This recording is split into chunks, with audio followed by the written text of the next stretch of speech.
I'm going to quickly recap some of the things we learned in our first video about reform in British North America.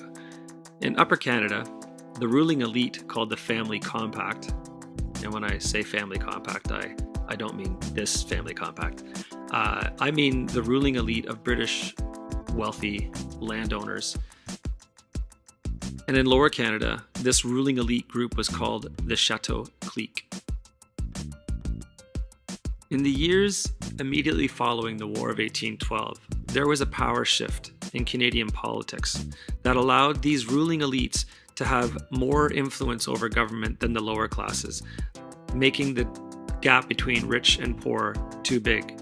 The poor being the mill workers, carpenters, seamstresses, miners, blacksmiths, people of First Nations or people of color, actors, artisans, midwives, unemployed people, farmers, or widows. They were the rest of the population. They weren't the elite. But they were slowly hearing about reform, a system of change that would be good for them and their families. Responsible government. A government that was not appointed, but that was elected and did not represent only the elite classes.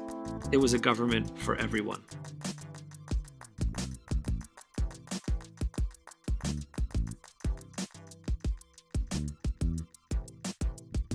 Imagine that you are a member of this lower class, thinking about this new possibility and being excited by it, and also afraid.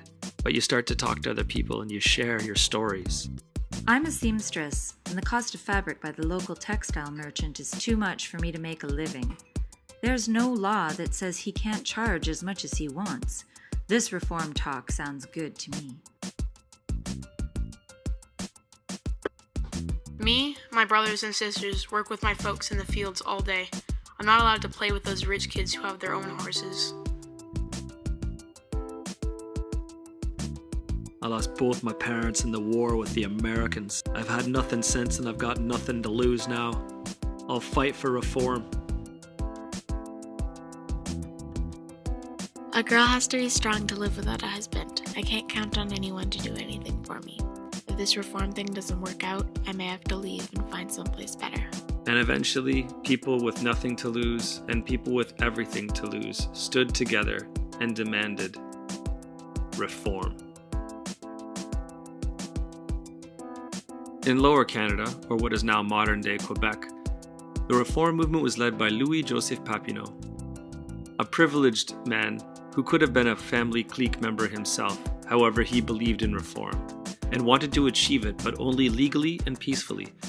Soon he and his supporters realized that this would never happen, and his supporters, against his will, turned to armed rebellion. On the battlefield, they did not meet the members of the Chateau Clique. The Chateau Clique made sure that the British Army was there waiting for them on the battlefields. Over 3 battles in the winter of 1837 left almost 200 supporters of reform dead for their cause.